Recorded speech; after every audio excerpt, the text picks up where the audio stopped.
In a world where strength is measured by how much pain you can endure, Sarah Martinez thought she knew what it meant to be tough. She had survived the grueling selection process for the elite Trident Military Academy, where only the most exceptional candidates trained alongside the nation's finest special operations personnel. But nothing could have prepared her for the night that would test not just her physical abilities, but her very soul. What happened in those crucial moments would shock 282 of the most hardened warriors in the facility and transform a victim into a symbol of unbreakable spirit. The desert wind howled across the Trident Military Academy compound as Sarah Martinez adjusted her tactical gear for the 100th time that evening. The facility, nestled in the remote mountains of Nevada, was home to the most intensive military training program in the country. Here, elite soldiers, intelligence operatives, and special forces candidates pushed themselves beyond human limits under the watchful eyes of the most experienced instructors in the military. Sarah had earned her place here through sheer determination and exceptional performance in her previous assignments. At 28, she was one of only 12 women in a class of 300 candidates. Her background in military intelligence and her fluency in 6 languages had caught the attention of the selection committee, but it was her unwavering mental fortitude that truly set her apart. The academy operated on a philosophy of extreme realism. Training scenarios were designed to be as close to actual combat situations as possible. Sleep deprivation, psychological pressure, and physical exhaustion were constant companions.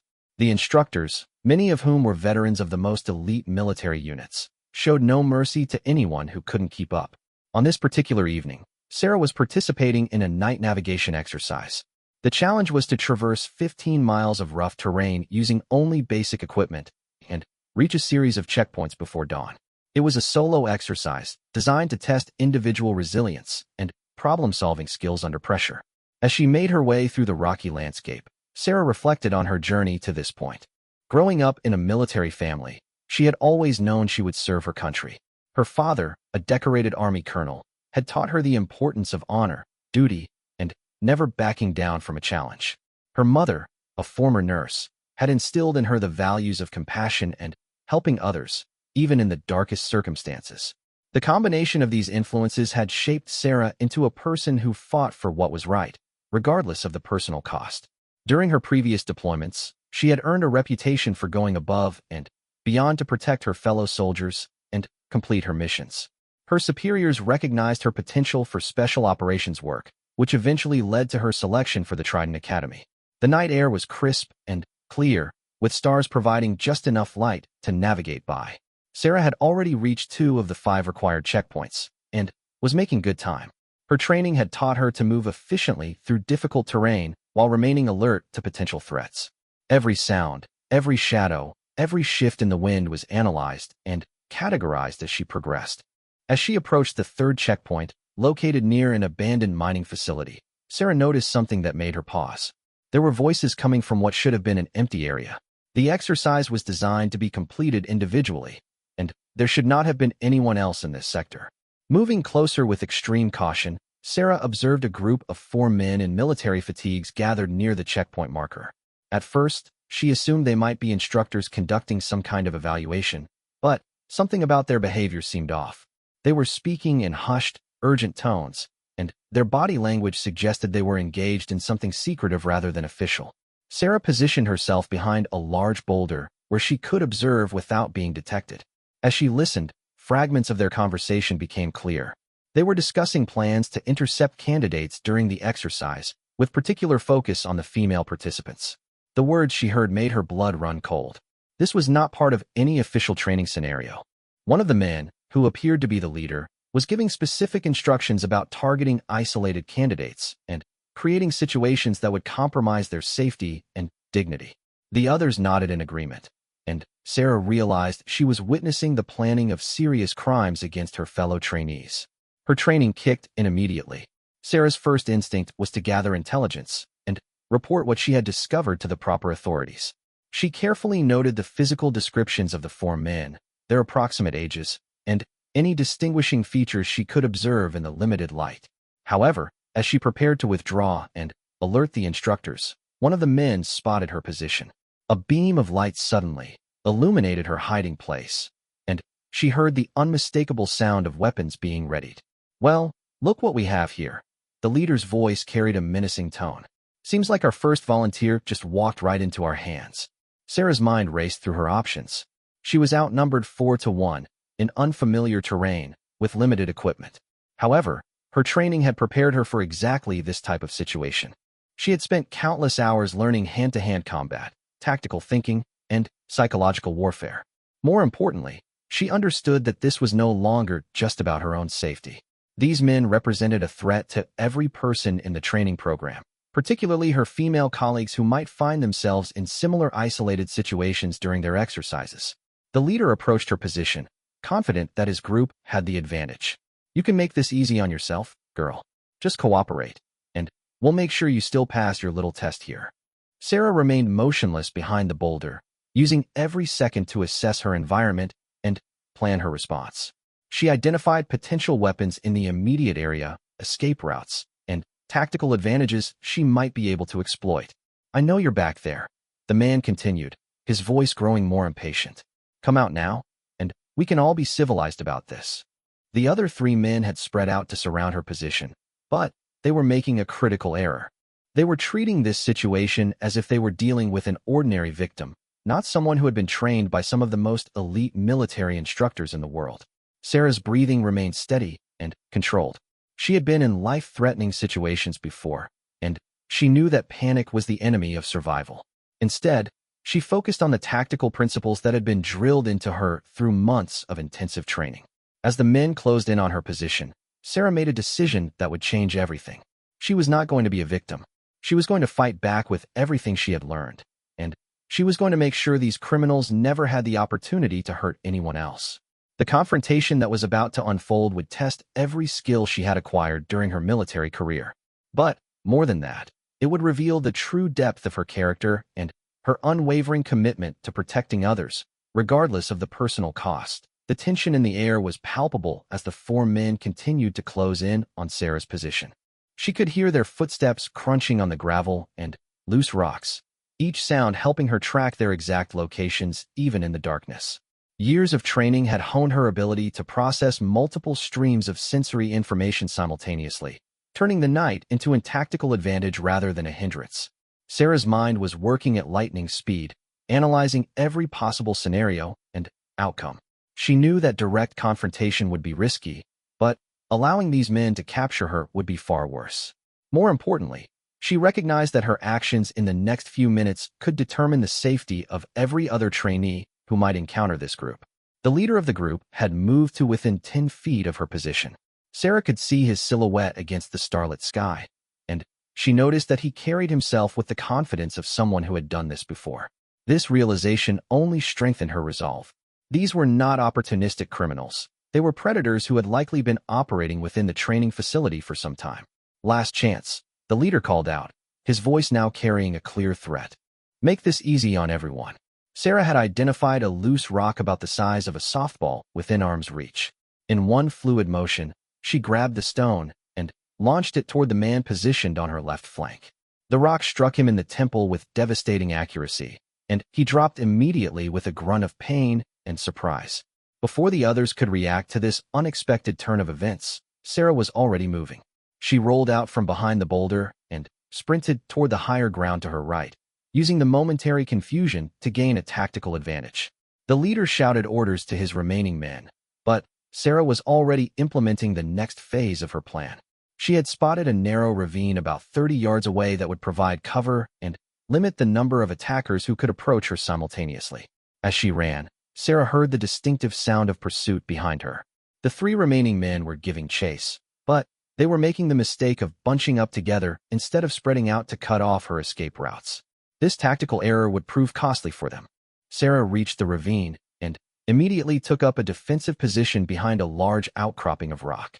The terrain here was treacherous, with loose stones and steep drops that could be dangerous for anyone unfamiliar with the area. However, Sarah had studied the topographical maps of this region extensively as part of her preparation for the exercise. The first pursuer appeared at the edge of the ravine, and Sarah could see that he was carrying a tactical knife. This confirmed her worst fears about the group's intentions. She waited until he began to descend into the ravine before making her move. Using a technique she had learned from her close-quarters combat instructor, Sarah grabbed a handful of loose gravel and threw it directly at the man's face. As he instinctively raised his hands to protect his eyes, she launched herself forward and delivered a precise strike to his knee joint. The man screamed in pain as his leg buckled, and he tumbled down the steep slope of the ravine. Sarah quickly retrieved his knife and assessed her new tactical situation. 2 opponents remained, and they were now aware that she was not going to be an easy target. The leader appeared at the top of the ravine, and Sarah could see the rage in his expression even in the dim light. "You have no idea what you've just started," he shouted down at her. Sarah's response was calm and controlled. "I know exactly what I'm doing. The question is whether you're smart enough to walk away before this gets worse for you." Her confidence was not mere bravado. Sarah had spent months training with some of the most elite fighters in the military, and she had consistently proven her ability to hold her own against larger and stronger opponents. More importantly, she was fighting to protect not just herself, but all the innocent people who might become victims if she failed to stop these predators. The leader gestured to his remaining accomplice, and they began to descend into the ravine from opposite sides.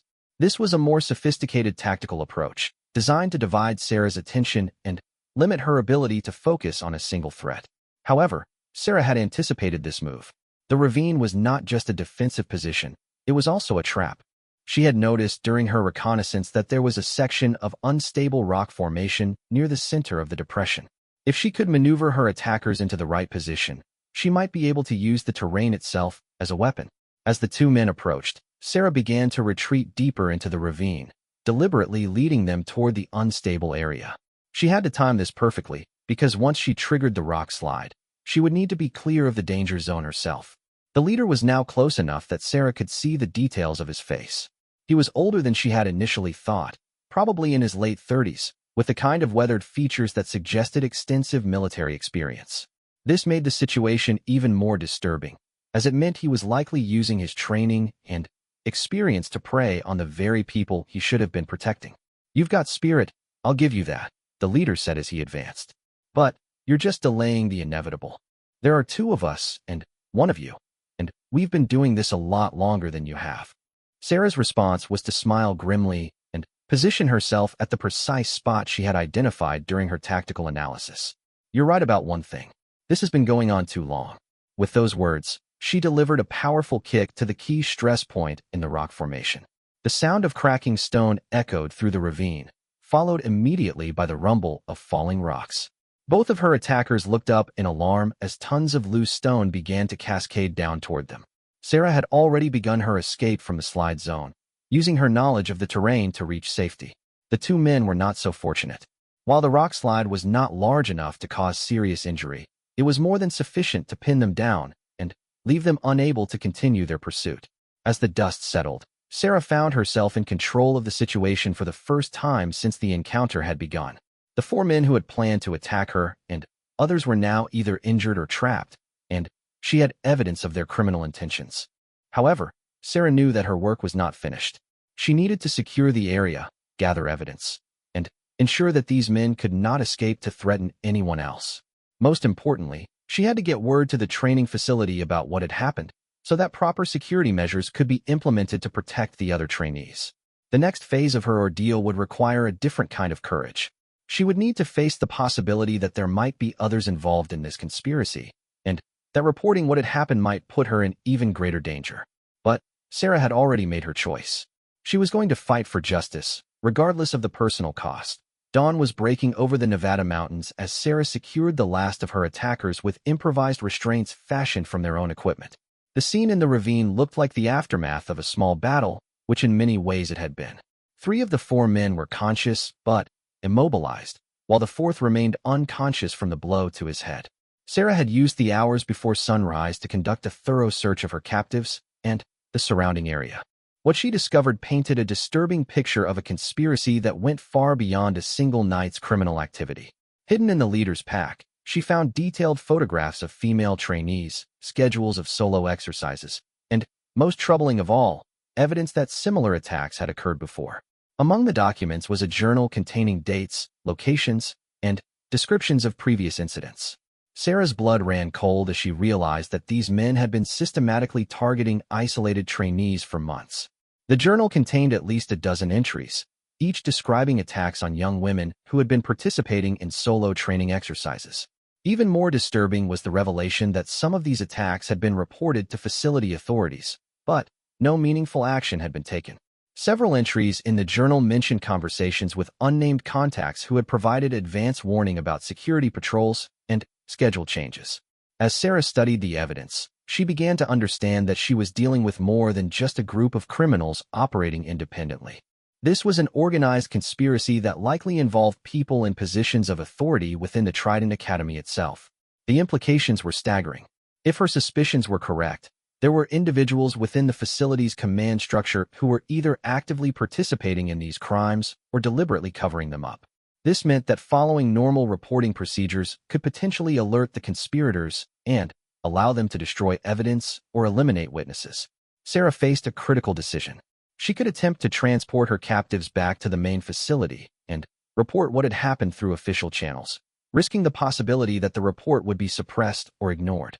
Alternatively, she could take matters into her own hands and ensure that the truth was revealed in a way that could not be covered up. As she considered her options, Sarah remembered something from her intelligence training. Her instructor had taught her that sometimes the most effective way to expose corruption was to force it into the open where it could not be hidden or denied. This principle had guided several successful operations she had been involved in during her previous assignments. The training facility's main assembly hall would be filled with trainees and instructors in just a few hours for the weekly briefing session. This gathering included not only the current class of candidates, but also many of the Academy's most senior personnel. If Sarah could present her evidence in that setting, it would be impossible for anyone to suppress or deny what had happened. However, implementing this plan would require her to transport 4 dangerous prisoners across difficult terrain while remaining undetected by facility security. It would also mean publicly accusing members of the Academy's command structure of serious crimes, an action that could have severe consequences for her own career and safety. Sarah looked at the unconscious leader of the group, and her resolve hardened. The journal she had found contained detailed descriptions of the suffering these men had inflicted on innocent people. Every entry represented someone's daughter, sister, or friend who had been victimized while pursuing their dreams of serving their country. She began the complex process of preparing her captives for transport. Using techniques she had learned during prisoner handling training, Sarah created a system that would allow her to control all 4 men while maintaining her own mobility and tactical readiness. The journey back to the main facility would take approximately 3 hours across challenging terrain. Sarah would need to remain constantly vigilant, as any one of her prisoners might attempt to escape or signal for help from potential accomplices. Additionally, she had to consider the possibility that the conspirators might realize something had gone wrong and take action to protect themselves. As she led her prisoners across the desert landscape, Sarah used the time to refine her plan for the confrontation that lay ahead. She knew that she would have only one opportunity to present her evidence before the assembled personnel, and she needed to be prepared for any attempt to discredit or silence her. The evidence in the journal was compelling, but Sarah recognized that accusations alone would not be sufficient. She needed to force the conspirators to reveal themselves through their own actions and words. This would require careful timing and precise execution of her presentation. By mid-morning, Sarah and her captives had reached the outer perimeter of the training facility. The main assembly was scheduled to begin in 30 minutes, which would give her just enough time to position herself for maximum impact. Rather than entering through the main gate, where her arrival might be noticed and reported to potential conspirators, Sarah chose a route that would take her directly to the assembly hall through a series of maintenance corridors. This approach would allow her to arrive unannounced and prevent anyone from preparing countermeasures. As they moved through the facility, Sarah observed the reactions of various personnel they encountered. Most showed surprise at seeing her with prisoners, but a few individuals displayed expressions that suggested they recognized the significance of what was happening. One instructor, Colonel Hartley, approached Sarah with obvious concern. "Martinez, what's the situation here? Do you need medical assistance or backup?" Sarah studied the colonel's face carefully, looking for any sign that he might be involved in the conspiracy. His reaction seemed genuine, and she remembered that his name had not appeared anywhere in the journal entries she had reviewed. "Sir, I have evidence of serious crimes that need to be addressed immediately. I'm requesting permission to present this information to the full assembly." Colonel Hartley looked at the 4 prisoners and then back at Sarah. "This is highly irregular, Martinez. What exactly are you alleging?" Sarah handed him the journal and watched his expression as he read the first few entries. The shock and disgust on his face convinced her that he was not involved in the conspiracy. "My God," he whispered.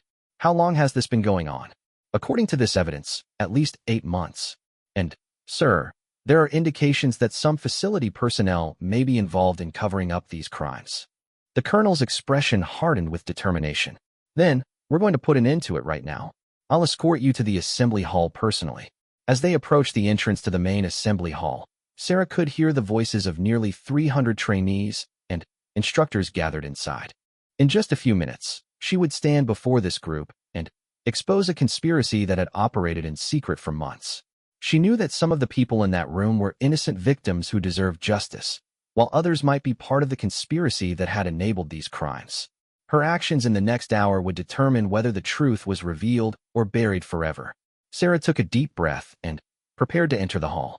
The moment of truth had arrived. The assembly hall fell into complete silence as Sarah entered with her 4 prisoners in restraints, escorted by Colonel Hartley. Nearly 300 faces turned toward them, expressions ranging from confusion to shock to what appeared to be carefully concealed panic in the eyes of a few individuals. General Patricia Morrison, the facility commander, was at the podium delivering the weekly operational briefing when the interruption occurred. She paused mid-sentence, her experienced eyes immediately assessing the situation with military precision. "Colonel Hartley, explain the meaning of this disruption," General Morrison commanded, her voice carrying the authority of someone accustomed to absolute control. Colonel Hartley stepped forward, still visibly shaken by what he had read in the journal. "Ma'am, Candidate Martinez has uncovered evidence of serious criminal activity that requires immediate attention from all facility personnel." Sarah observed the crowd carefully as Colonel Hartley spoke, noting the reactions of various individuals. Most of the trainees appeared genuinely surprised and concerned, but several instructors and senior staff members displayed body language that suggested they were evaluating escape routes or preparing defensive strategies. General Morrison's expression remained neutral, but Sarah detected a slight tightening around her eyes that suggested she was not entirely surprised by this development. "Very well. Candidate Martinez, present your evidence."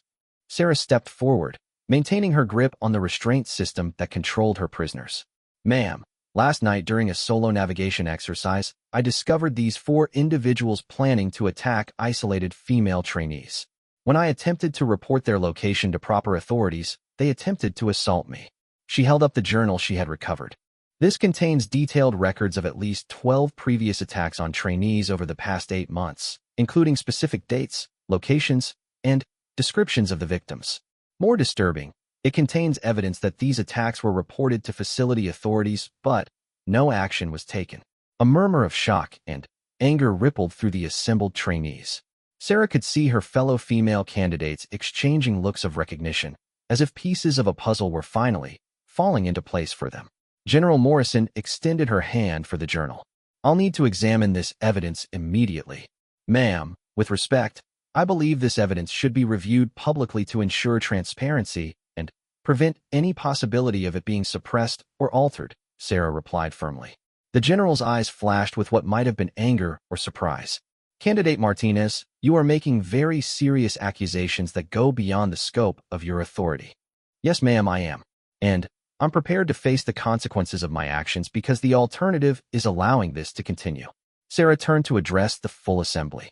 The journal contains specific references to advance warnings about security patrols and schedule changes, indicating that some facility personnel have been providing information to enable these attacks. The reaction in the hall was immediate and intense. Trainees began talking among themselves. Several female candidates stood up as if preparing to speak, and Sarah noticed that at least 3 senior staff members had quietly begun moving toward the exits. "Nobody leaves this assembly until this matter is resolved," General Morrison announced in a voice that brooked no argument. Security personnel immediately moved to block all exits. Dr. Elizabeth Chun, the facility's chief psychologist, stood up from her seat in the front row. "General Morrison, if these allegations are true, We may have female trainees who have been suffering in silence because they believe their reports would be ignored or suppressed. I recommend we immediately establish a safe reporting mechanism. That won't be necessary, interrupted Major Thompson, one of the senior training instructors. This is obviously a fabrication designed to create discord within the facility. I suggest we handle this through normal disciplinary channels. Sarah studied Major Thompson's reaction carefully. His immediate dismissal of the evidence and his obvious desire to move the discussion away from public scrutiny raised significant red flags in her mind. Major Thompson, Sarah said loudly enough for the entire assembly to hear. Your name appears in this journal 17 times in connection with providing schedule information and patrol routes. The major's face went white, and he took an involuntary step backward. That's impossible. I've never seen that journal before in my life. Sarah opened the journal to a specific page she had marked. Entry dated 6 weeks ago. Thompson confirmed that Martinez would be conducting solo navigation exercise in Sector 7 on Tuesday night. Security patrol diverted to Sector 12 as requested. A collective gasp went up from the assembly. Major Thompson looked around desperately, as if seeking support, but found only horrified stares from his colleagues. This is a setup, he shouted. Someone is trying to frame me for crimes I didn't commit. Then, you won't mind if we verify your duty schedules against the dates mentioned in this journal, General Morrison said coldly. Her earlier skepticism had transformed into focused determination as she began to understand the scope of what Sarah had uncovered. Lieutenant Colonel Sandra Williams, the facility's intelligence officer, had been quietly taking notes throughout the presentation. She now stood to address the assembly. General Morrison, I recommend we immediately secure all personnel mentioned in this journal and conduct a full investigation. We also need to establish a comprehensive victim support program. Sarah felt a wave of relief as she realized that the truth was finally being acknowledged by people in positions of authority. However, she also knew that the most dangerous part of this confrontation was yet to come. Cornered conspirators might take desperate action to protect themselves. I want every person named in this journal detained immediately, General Morrison ordered. I also want medical personnel standing by to provide support for any victims who are ready to come forward. As security personnel began moving through the assembly to identify and detain the individuals mentioned in the journal, Sarah noticed that one of her prisoners, the leader of the group, was smiling grimly despite his restraints. You think this ends with us, he said loudly enough for nearby personnel to hear. You have no idea how deep this goes or who you're really dealing with. Sarah felt a chill of foreboding. The evidence she had uncovered was damning, but the leader's confidence suggested that there were still elements of the conspiracy that she hadn't discovered. General Morrison heard the comment and approached the restrained man directly. Then, I suggest you start talking, because your cooperation might be the only thing that prevents you from spending the rest of your life in a military prison. The confrontation in the assembly hall had exposed the conspiracy, but Sarah realized that her fight for justice was far from over. The real test would come in the days ahead, as investigators worked to uncover the full extent of the crimes and ensure that all the perpetrators were held accountable. 3 weeks had passed since the explosive revelation in the assembly hall, and the Trident Military Academy had been transformed into the center of the largest internal investigation in the facility's history. Sarah found herself at the heart of this investigation, working closely with military investigators, federal agents, and prosecutors to unravel the full scope of the conspiracy she had uncovered. The initial arrests had led to a cascade of revelations that shocked even the most experienced investigators. What had begun as evidence of a group of criminals targeting isolated trainees had evolved into the exposure of a sophisticated network that had been operating within elite military training facilities across the country. Sarah sat in a secure conference room, reviewing the latest findings with Agent Rebecca Stone from the Department of Defense Criminal Investigation Command. The evidence now filled dozens of boxes and included testimonies from over 40 victims who had come forward after learning that their reports would finally be taken seriously. The scope of this operation is unprecedented, Agent Stone explained as she spread photographs and documents across the conference table. We've identified cells operating at 7 different facilities, all using similar methods and coordination strategies. The investigation had revealed that the conspiracy extended far beyond the Trident Academy. The network included personnel from multiple branches of the military and had been operating for nearly 3 years. Most disturbing was the discovery that the group had been systematically targeting high-performing female candidates, apparently with the goal of forcing them out of special operations programs. It wasn't just about individual crimes, Sarah observed as she studied the patterns that had emerged from the evidence. This was a deliberate campaign to prevent women from advancing in elite military units.